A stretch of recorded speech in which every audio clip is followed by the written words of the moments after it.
କଳ୍ପନା କରନ୍ତୁ, ଗୋଟିଏ ଏମିତି ସହର ଯାହା ସୁନାରେ ଚମକୁଥିଲା, ଯେଉଁଠାରେ ସ୍ୱୟଂ ଭଗବାନ କୃଷ୍ଣ ରାଜ କରୁଥିଲେ।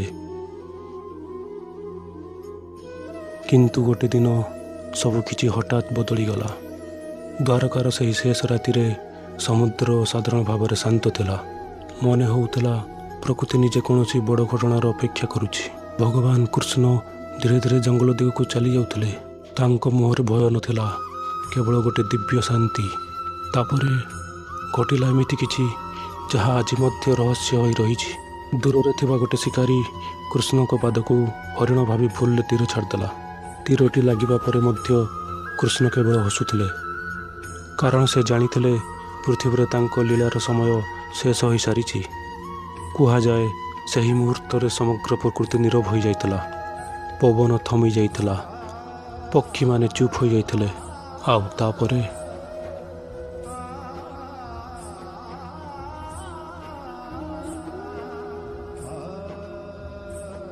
ଧୀରେ ଧୀରେ ସମୁଦ୍ର ଗିଳି ଦେଇଥିଲା ସମ୍ପୂର୍ଣ୍ଣ ଦ୍ୱାରକା ନଗରୀକୁ।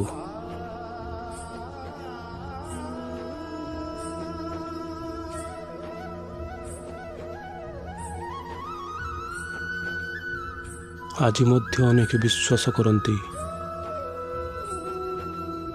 ସମୁଦ୍ରର ଗଭୀରତା ଭିତରେ କେଉଁଠି ନା କେଉଁଠି ଲୁଚି ରହିଛି କୃଷ୍ଣଙ୍କ ସେହି ହରାଇ ଯାଇଥିବା ସୁବର୍ଣ୍ଣ ନଗରୀ।